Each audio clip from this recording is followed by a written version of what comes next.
ಆತ್ಮದರ್ಶನ ಕಾರ್ಯಕ್ರಮಗಳನ್ನು ವೀಕ್ಷಿಸುತ್ತಿರುವಂತ ನನ್ನೆಲ್ಲ ಪ್ರಿಯ ಸಹೋದರ ಸಹೋದರಿಯರಿಗೆ ಈ ದಿವಸದ ವಿಶೇಷವಾದಂತ ನನ್ನ ವಂದನೆಗಳನ್ನು ತಿಳಿಸ್ತೇನೆ. ಈ ದಿವಸ ಜಗತ್ತಿನಾದ್ಯಂತ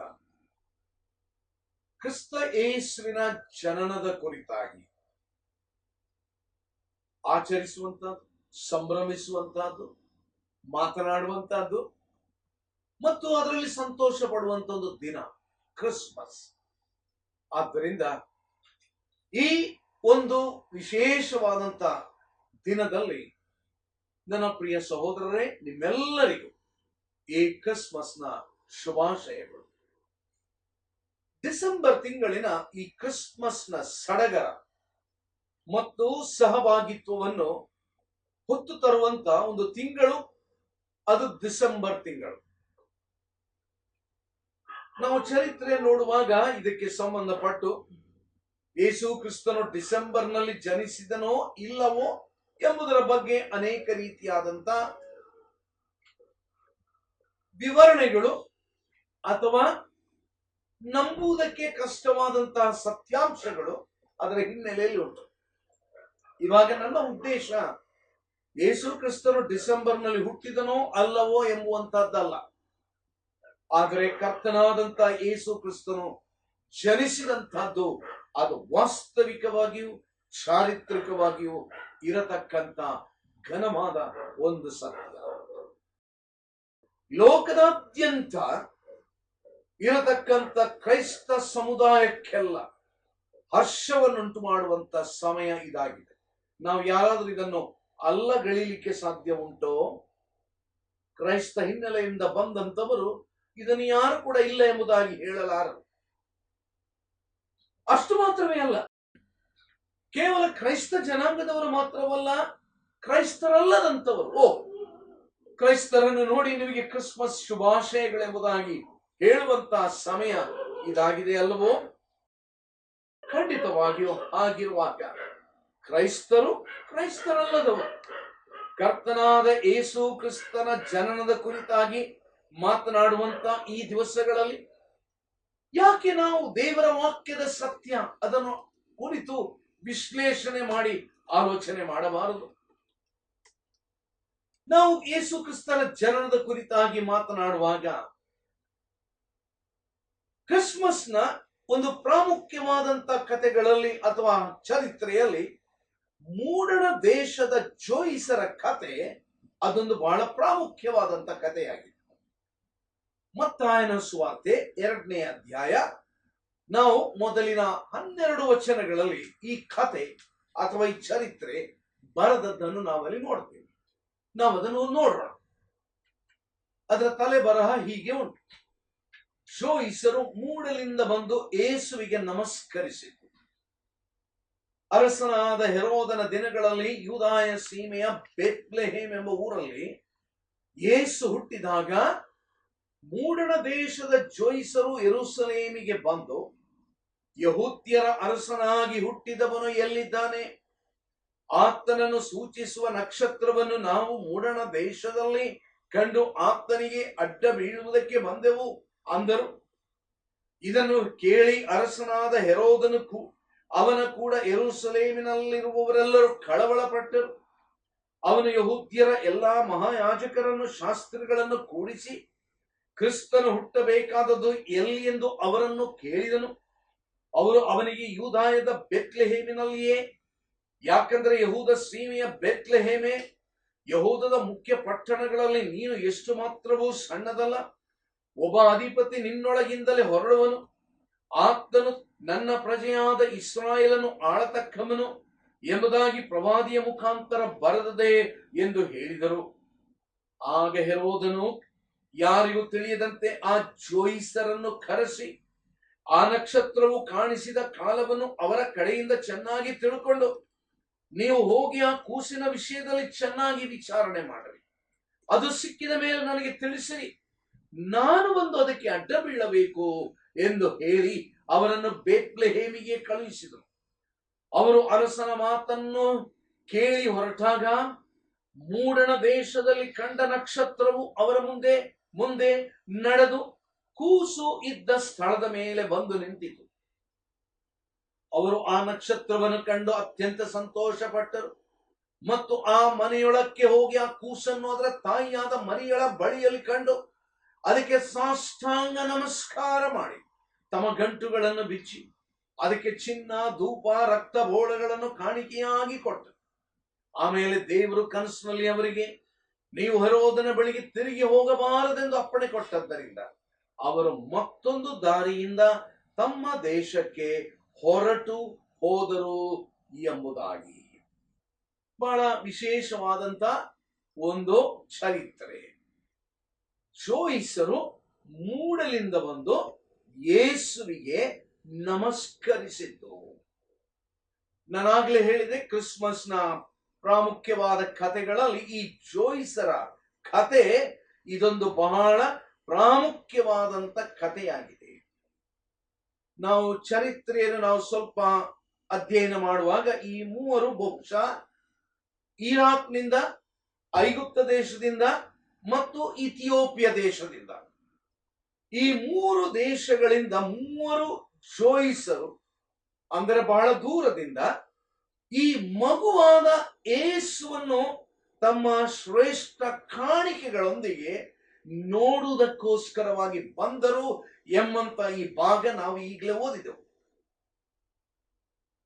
ಅವರು ನೇರವಾಗಿ ಯೆರೂಸಲೇಮಿಗೆ ಬಂದು ಅವರು ಪ್ರಶ್ನೆ ಕೇಳ್ತಾರೆ. ಏನದು? ನಾವೀಗ ಓದಿದಂತ ವಾಕ್ಯ ಭಾಗದಲ್ಲಿ 2ನೇ ವಚನದಲ್ಲಿ ನೋಡಿದೆವು, ಯೆಹೂದ್ಯರ ಅರಸನಾಗಿ ಹುಟ್ಟಿದವನು ಎಲ್ಲಿದ್ದಾನೆ ಎಂಬುದಾಗಿ. ಯೆಹೂದ್ಯರ ಅರಸನಾಗಿ ಹುಟ್ಟಿದವನು ಎಲ್ಲಿದ್ದಾನೆ, ಇದನ್ನವರು ವಿಚಾರಣೆ ಮಾಡಿದರು. ಅವರ ಬರುವಿಕೆ ಯೇಸು ಕ್ರಿಸ್ತನು ಜನಿಸಿದಂತ ದಿನದಲ್ಲಿ ಅಲ್ಲ ಎಂಬುದನ್ನು ನಾವು ಖಂಡಿತವಾಗಿ ತಿಳ್ಕೊಳ್ಬಹುದು. ಯೇಸು ಕ್ರಿಸ್ತನು ಹುಟ್ಟಿದ ದಿವಸ ಬಂದನು ಎಂಬುದಾಗಿ ನಾವು ಇದರ ಈ ಹಿನ್ನೆಲೆಯಲ್ಲಿ ನಮಗೆ ಗೊತ್ತಾಗುವುದಿಲ್ಲ. ಯೇಸು ಕ್ರಿಸ್ತನು ಹುಟ್ಟಿದ ನಂತರ ಬಂದದ್ದವರು. ಯಾವಾಗ ಬಂದ್ರು ನಮ್ಗೆ ಗೊತ್ತಿಲ್ಲ. ಆದ್ರೆ ಒಂದು ಮಾತ್ರ ಸತ್ಯ, ಯೇಸು ಆತನು ಇನ್ನು ಮಗುವಾಗಿರುವಾಗ, ಆತನು ಇನ್ನೂ ಚಿಕ್ಕ ಒಂದು ಮಗುವಾಗಿರುವಾಗ ಆ ಜೋಯಿಸರು ಈ ಮಗುವನ್ನು ನೋಡ್ಲಿಕ್ಕೆ ಬಂದರು. ಈಗ ಒಂದು ಪ್ರಶ್ನೆ, ಈ ಜೋಯಿಸರು ಯಾರಪ್ಪ?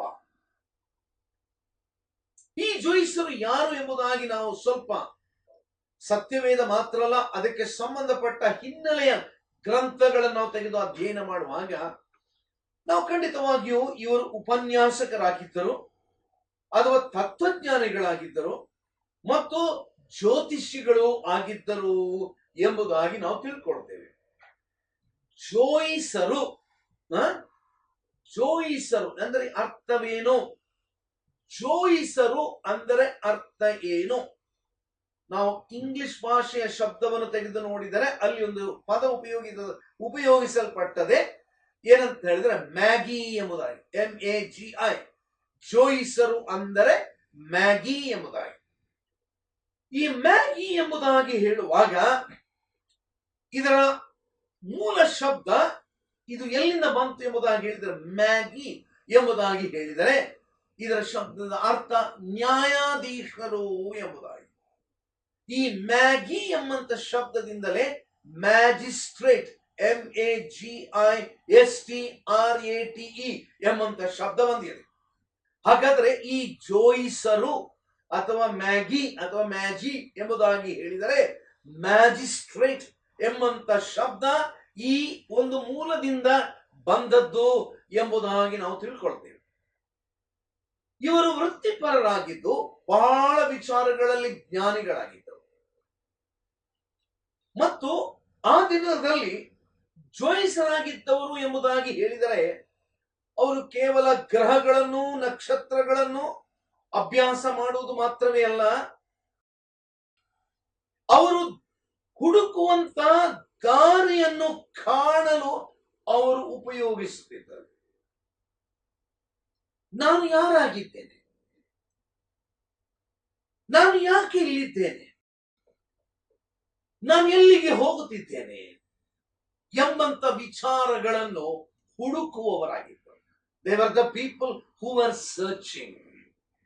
ನನ್ನ ಪ್ರಿಯರೇ, ಈ ದಿವಸದಲ್ಲಿ ಈ ಸಂದೇಶವನ್ನು ಕೇಳುವಂತ ನೀವು, ನಿಮ್ಮ ಹೃದಯದಲ್ಲಿ ಒಂದು ಪ್ರಶ್ನೆ ಬಂದಿರಬಹುದು. ಒಂದು ವೇಳೆ ಇವರ ಹಾಗೆ ಜ್ಞಾನಿಗಳಲ್ಲದಿರಬಹುದು, ಆದರೆ ಖಂಡಿತವಾಗಿಯೂ ಪ್ರತಿಯೊಬ್ಬ ಮಾನವನು ಈ ದಿವಸದಲ್ಲಿ ಹುಡುಕುವವನಾಗಿದ್ದಾನೆ. ನಾನು ಯಾರಾಗಿದ್ದೇನೆ? ನಾನು ಯಾಕಾಗಿ ಹೀಗೆ ಇದ್ದೇನೆ? ನಾನು ಯಾಕೆ ಇಲ್ಲಿದ್ದೇನೆ? ನಾನು ಎಲ್ಲಿಗೆ ಹೋಗುತ್ತಿದ್ದೇನೆ? ಈ ದಿವಸ ಇದು ನಿಮ್ಮ ಹೃದಯದಲ್ಲಿ ಒಂದು ಪ್ರಶ್ನೆ ಇದು ಉಂಟೋ? ನಾವು ಈ ವಾಕ್ಯ ಭಾಗವನ್ನು ನಾವು ನೋಡುವಾಗ ಇದರ ಚರಿತ್ರೆ ಹಿನ್ನೆಲೆಯಲ್ಲಿ ಇವರು ಸುಮಾರು 1,000 ಮೈಲಿಗಳಿಗಿಂತಲೂ ಹೆಚ್ಚು ದೂರ ಪ್ರಯಾಣಿಸಿದಂತಹದರ ಅವಶ್ಯಕತೆ ಏನಾಗಿರಬಹುದು ಎಂಬಂತ ಒಂದು ಯೋಚನೆ ಅದು ಬರುವುದು ಸಹಜ. ಯೇಸು ಮಗುವನ್ನು ನೋಡುವುದೇ ಅವರ ಮುಖ್ಯ ಕೆಲಸ. ಬೇರೆ ಯಾವ ಕೆಲಸ ಇರಲಿಲ್ಲ. ಅವರ ಕೆಲಸ ಬೇರೆ ಯಾವುದು ಕೂಡ ಇರಲಿಲ್ಲ. ಅವರಿಗೆ ಮಗು ಜನಿಸಿದ್ದು ಗೊತ್ತಿದ್ದರೂ ಎಲ್ಲಿ ಎಂದು ಗೊತ್ತಿತ್ತು. ಆ ಜೋಯಿಸರಿಗೆ ಒಂದು ವಿಷಯ ಗೊತ್ತಾಗಿತ್ತು, ಏನು? ಮಗು ಜನಿಸಿದೆ. ಆದರೆ ಆ ಮಗು ಎಲ್ಲಿ ಜನಿಸಿದೆ ಎಂಬುದಾಗಿ ಗೊತ್ತಿರಲಿಲ್ಲ. ಇನ್ನೊಂದು ಗೊತ್ತಿತ್ತು ಅವರಿಗೆ. ಏನು ಗೊತ್ತಿತ್ತು? ಈ ಮಗು ಯೆಹೂದ್ಯರ ಅರಸನಾಗಿ ಬರತಕ್ಕಂತ ಮಗು, ಅಂದರೆ ಈ ಮಗು ಅರಸನಾಗಿರತಕ್ಕಂತ ಮಗು ಎಂಬುದಾಗಿ. ಆದ್ರೆ ಅವ್ರಿಗೆ ಇನ್ನೊಂದು ಗೊತ್ತಿರಲಿಲ್ಲ, ಆ ಮಗುವಿನ ಹೆಸರು ಏನು ಅಂತ ಹೇಳ್ಕೊಂಡು. They never knew the name of this baby. They had no idea of the name of this child. ಅವರು ಕೇಳ್ತಾರೆ ಏನಂತ ಹೇಳಿದ್ರೆ, ಯೆಹೂದ್ಯರ ಅರಸನಾಗಿ ಹುಟ್ಟಿದವನು ಎಲ್ಲಿದ್ದಾನೆ? ಯೆಹೂದ್ಯರ ಅರಸನಾಗಿ ಹುಟ್ಟಿದವನು. That means they were searching for a young baby, a small child. Now for this purpose they came to Jerusalem. ಅವರು ಯೆರೂಸಲೇಮಿಗೆ ಬಂದು ಅರಸನಾದಂತಹ ಹೆರೋದರನ್ನು ವಿಚಾರಿಸಿದರು.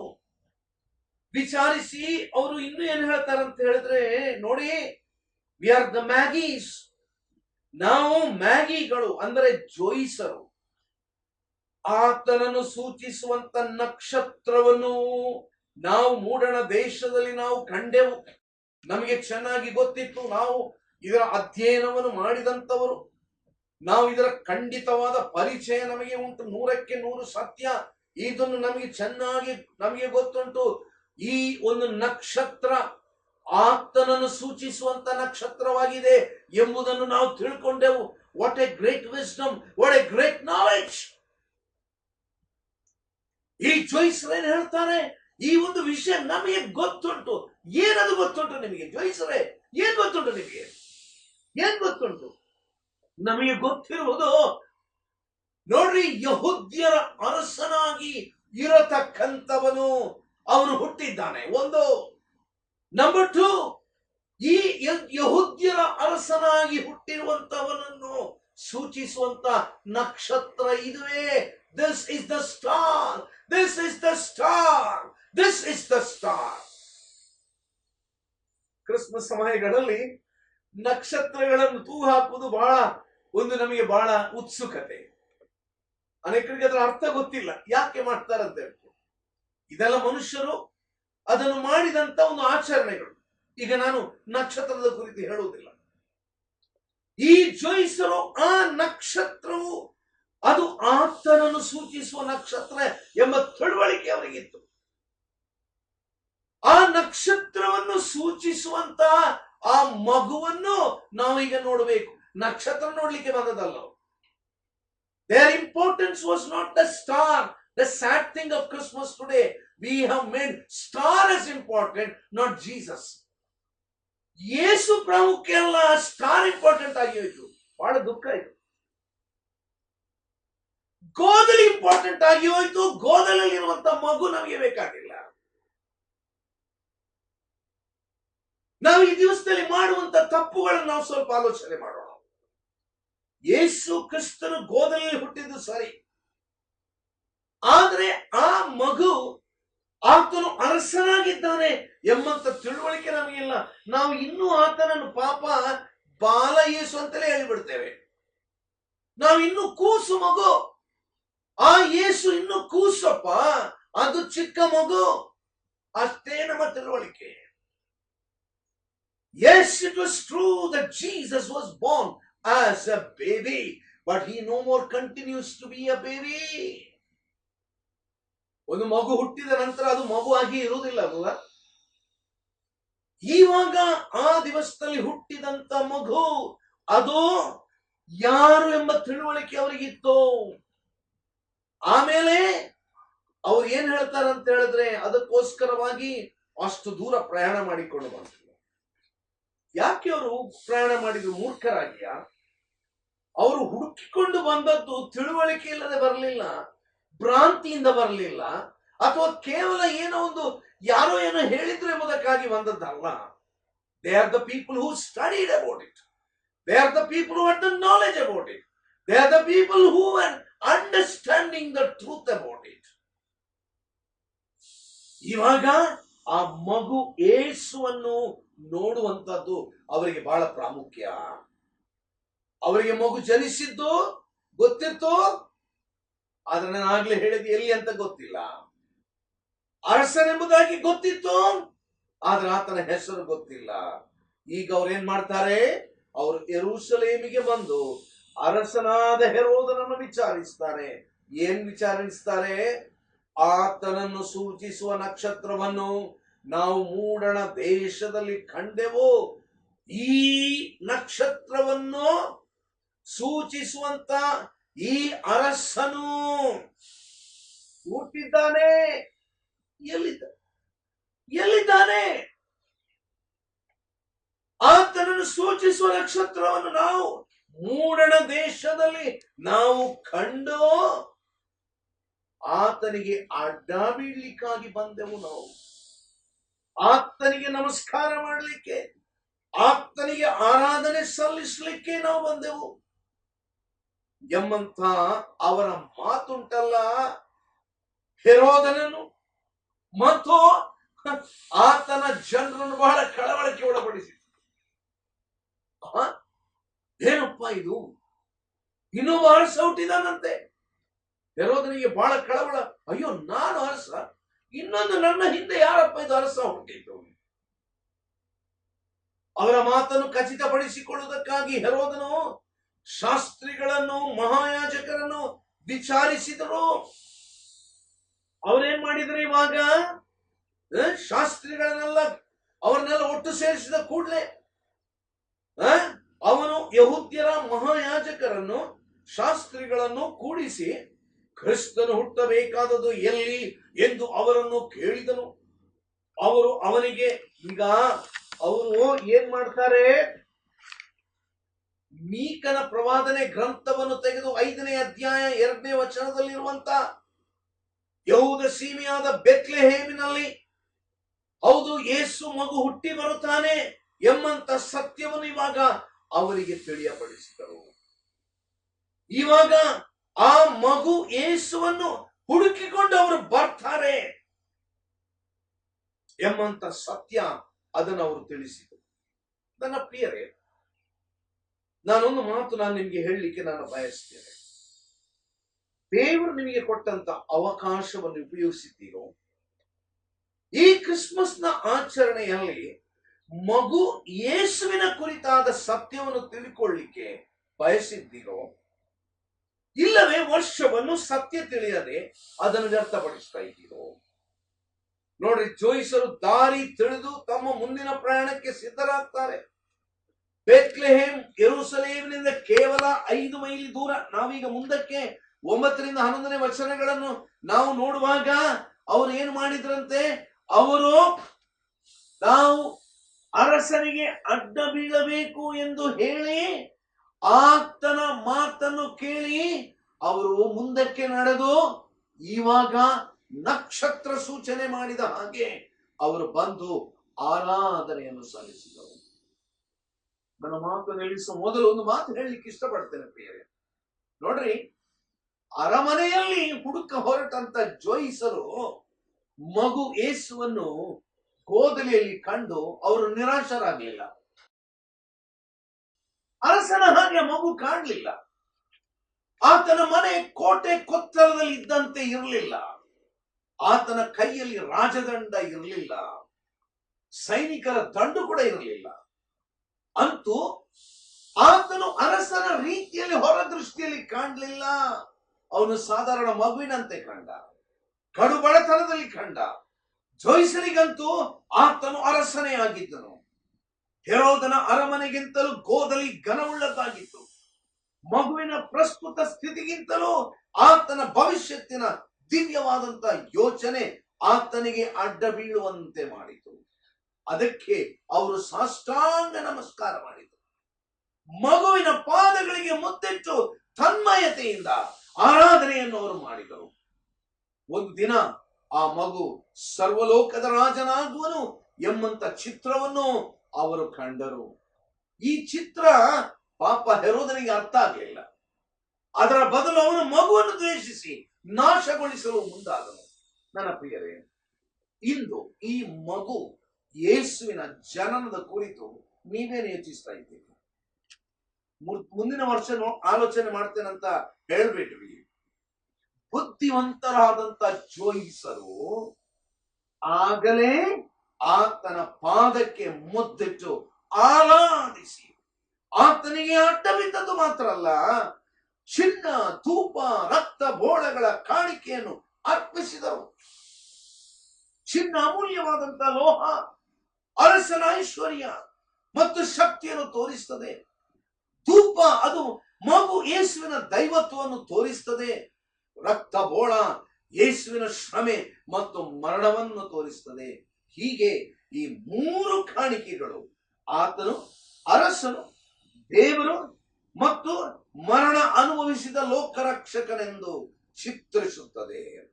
ಪ್ರಿಯರೇ, ಜೋಯಿಸರು ಅವರಿಗಿದೆಲ್ಲ ಮೊದಲೇ ತಿಳಿದಿತ್ತೋ ಅಂದಲ್ಲಿ ಇಲ್ಲ ಅನ್ನಬಹುದು. ಆದರೆ ಒಂದು ಸತ್ಯ, ಕರ್ತನು ನಿಮಗೆ ಮಗು ಯೇಸುವಿನ ಸತ್ಯವನ್ನು ತಿಳಿಸಿದ್ದಾನಲ್ಲ. ಏನ್ ಮಾಡ್ತೀರಿ? ದಿವಸ ಯೇಸುವಿಗೆ ಅಡ್ಡ ಬೀಳ್ತೀರೋ?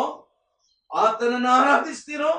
ಈ ಕ್ರಿಸ್ಮಸ್ ದಿನದಲ್ಲಿ ಹೌದು, ಯೇಸುವೇ ನೀನು ನಿಜವಾದಂತ ಅರಸನು, ನೀನು ನಿಜವಾದಂತ ದೇವರು, ನೀನು ನಿಜವಾದಂತ ರಕ್ಷಕನು ಎಂದು ಅಡ್ಡವಿದ್ದು ಆರಾಧನೆ ಮಾಡುವುದಾದರೆ ಇದು ನಿಜವಾದ ಕ್ರಿಸ್ಮಸ್. ಆ ಕ್ರಿಸ್ಮಸ್ ಅನ್ನು ಆಚರಿಸುವಂತೆ ಹೃದಯಪೂರ್ವಕವಾಗಿ ಸಂತೋಷದಿಂದ ಆತನನ್ನು ಆರಾಧಿಸುವಂತ ಒಂದು ಕ್ರಿಸ್ಮಸ್ ಆಗಿ ಈ ಕ್ರಿಸ್ಮಸ್ ಪರಿಣಮಿಸಲಿ. ದೇವರು ನಿನ್ನನ್ನು ಆಶೀರ್ವದಿಸಲಿ.